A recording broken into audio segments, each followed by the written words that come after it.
Rina duduk di kursi kayu rapuh di depan rumah kontrakannya. Perutnya sudah membesar 7 bulan.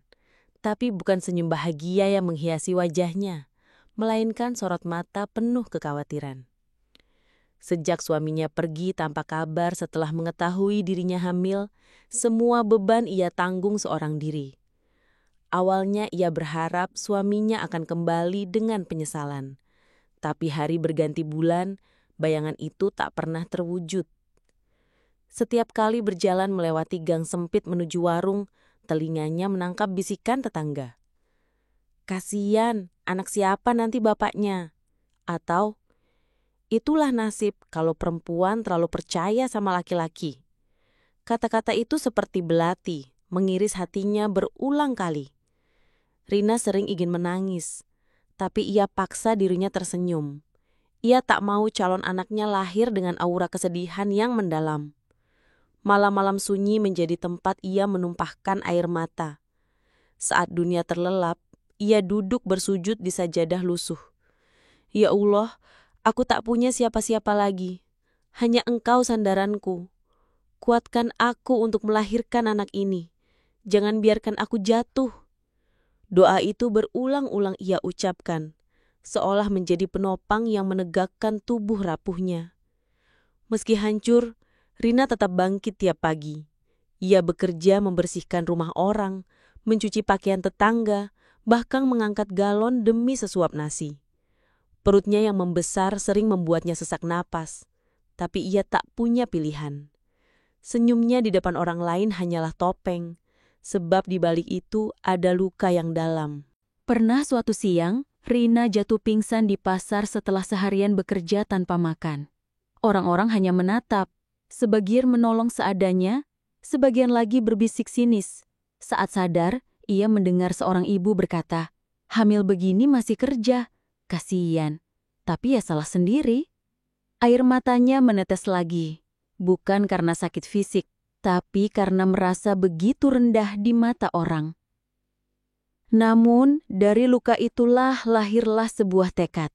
Ia sadar, jika ia hanya larut dalam tangisan, anaknya akan tumbuh tanpa masa depan. Ia mulai mencari cara lain untuk bertahan hidup.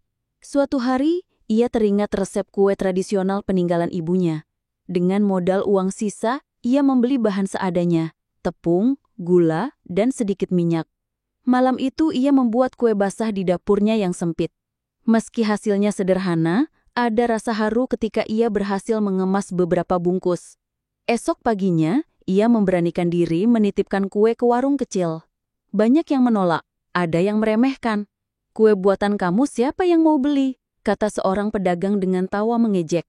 Tapi Rina tak menyerah. Hari-hari berikutnya ia terus mencoba. Dari 5 bungkus, hanya 2 yang laku.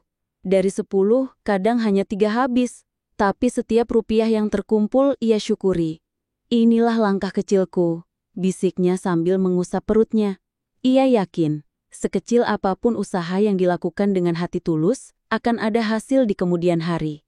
Hari kelahiran tiba. Malam itu hujan deras.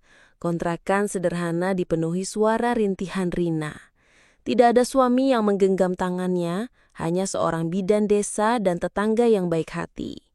Sakitnya seperti tak tertahankan, namun di balik rasa sakit itu, lahir suara tangisan bayi mungil.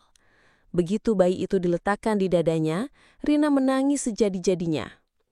"Nak, kamu alasan mama hidup.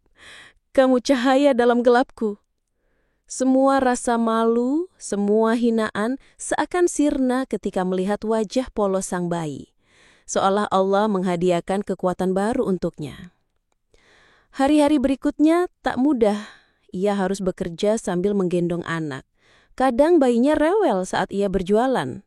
Ada yang mencibir, "Ih, bawa bayi sambil dagang, mana laku dagangannya?"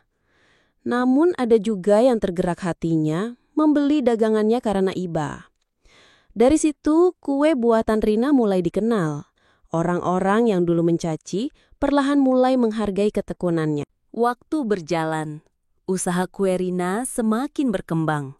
Dari sekadar titip di warung, kini ia mendapat pesanan untuk acara kecil, pengajian, syukuran, bahkan pesta pernikahan. Tangannya tak pernah berhenti mengaduk adonan. Rumah kontrakan yang dulu sepi, kini harum dengan aroma kue setiap pagi. Rina tak bekerja sendirian lagi. Ia mulai mempekerjakan beberapa ibu rumah tangga sekitar yang kesulitan ekonomi. "Bu, ayo bantu saya, biar kita sama-sama dapat rezeki," ajaknya dengan tulus. Perlahan, ia membangun kepercayaan bukan hanya sebagai penjual kue, tapi juga sebagai pemberi lapangan kerja kecil. Orang-orang yang dulu meremehkan, kini berubah menjadi pembeli setia. Ada yang bahkan datang minta maaf atas sikapnya dulu. "Rina, kami dulu salah menilai, ternyata kamu kuat sekali." Ucapan itu membuat Rina menitikkan air mata. Bukan karena sakit, melainkan syukur. Tahun-tahun berlalu.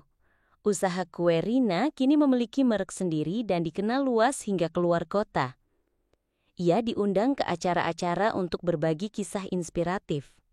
Setiap kali berdiri di depan banyak orang, ia selalu ingat masa-masa penuh air mata ketika ia berjalan dengan perut besar tanpa menahan cibiran.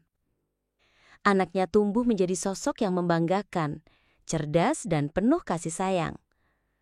"Mama, aku bangga sekali punya mama. Mama adalah pahlawan hidupku," ucapnya suatu malam. Kata-kata itu membuat semua perjuangan terasa tidak sia-sia. Rina sering berkata kepada orang-orang, "Aku dulu dicaci karena hamil tanpa suami, tapi Allah tidak pernah meninggalkanku. Jika kita sabar dan berusaha, luka akan berubah jadi cahaya." Kini kehidupannya yang dulu penuh tangisan telah berubah menjadi kebanggaan. Bukan hanya bagi dirinya, tapi juga bagi banyak orang yang terinspirasi.